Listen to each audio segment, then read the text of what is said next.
I would like to tell people the truth about Scotland's oil. There's so many lies being told about it. I would like to go at the beginning and explain how the whole situation has developed right through until today. Now, I was a civil servant in London when oil was discovered in the North Sea. I was not connected with it in any way with the work I was doing, but you could imagine the rumours that were going at the time. Britannia will rule the waves once more, or in Scotland. Scotland will be the richest nation in the world.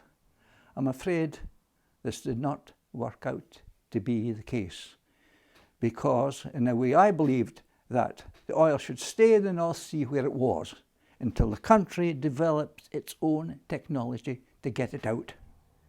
But there was a Labour government in charge at the time. Harold Wilson was Prime Minister, and the government, because of policies then, were deeply in debt. So the Labour Party said, we must get our hands on that money. And with that, we'll be able to pay off our debt, of the nation's debts, and we'll be in charge, we'll be in power forevermore. That was the thought. Then there was the other thoughts behind the scenes. What if the Scots find out the extent of the monies in the North Sea? They'll want a share of this, won't they? So what was planned, what they decided to do, was to hide from the Scots the amount of oil that was in the North Sea. Now, the Scots made estimates as to how much this oil would be, which were absolutely ridiculed at the time.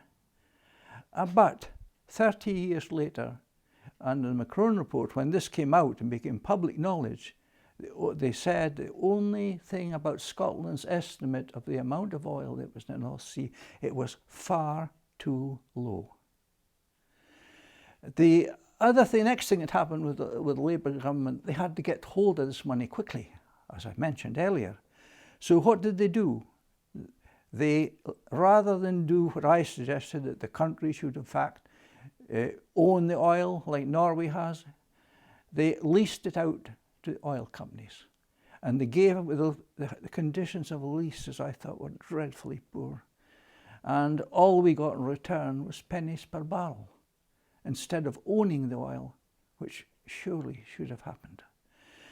But despite that, the amount of oil in the North Sea meant that the amount of money that's gone into the Treasury is £300 billion, an unbelievable amount of money. Now, what's left? I'll go in a minute. I'll just have a wee look at this here.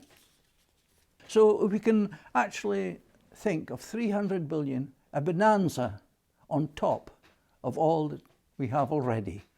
How could you lose that money? It's gone.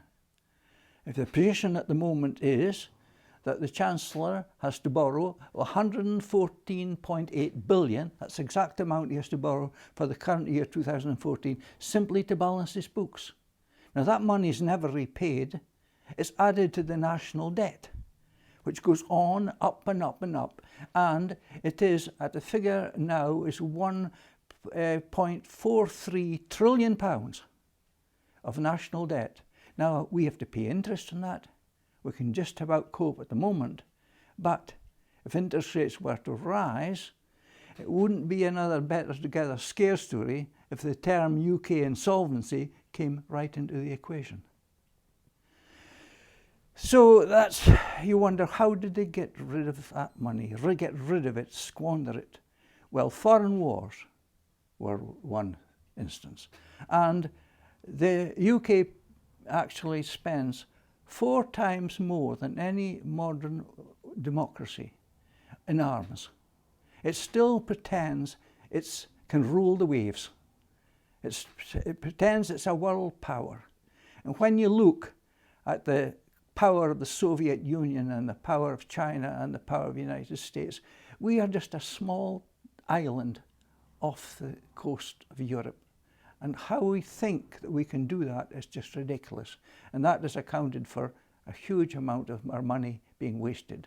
Then we had the policies of Lady Thatcher, who made the southeast corner of England the richest part of Europe, and big tax concessions were given to the already rich.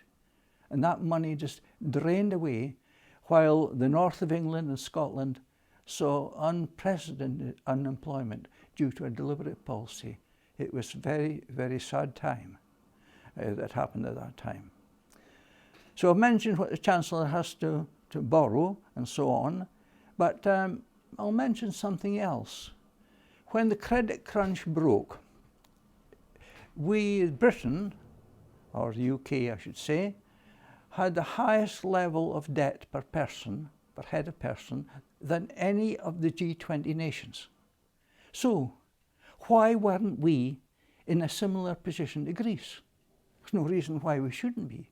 We were the worst.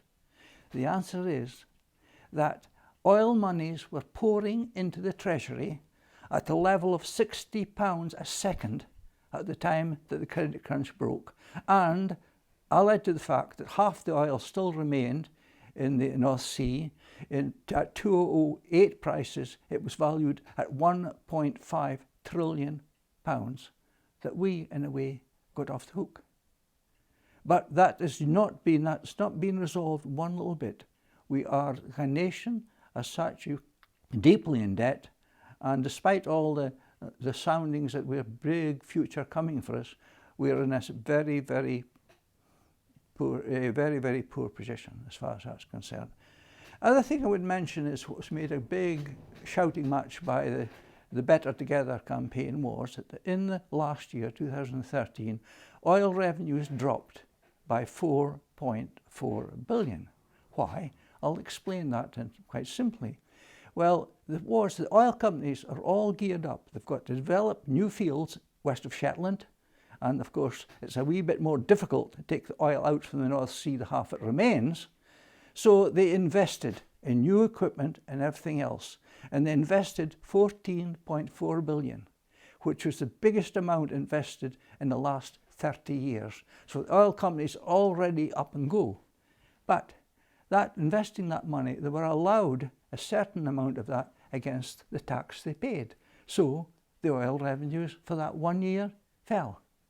Despite that, the position was if Scotland was independent, there would be, and I've got it written down here, there would be 14th wealthiest nation in the world, whereas the UK would be 18th. Now next year, you can write this down if you like, and you can check it when the OECD gives the revised figure. If oil revenues return to normal, Scotland will be back to the 8th position. If we're independent, we could be as high as 3rd, with the UK slipping back to 28th position in the world's wealth league. Now these are figures which I have myself calculated, and I reckon I am correct in what I'm saying now. So that is the situation, how important it is for Scotland to gain its independence. Interesting thing too, for the last 32 years it's officially recorded that taxpayers in Scotland pay more per head than those south of the border. That of course means that we can easily pay pensions and things far more easier than we can, than the rest of the UK can. So in many respects we are in a far better position.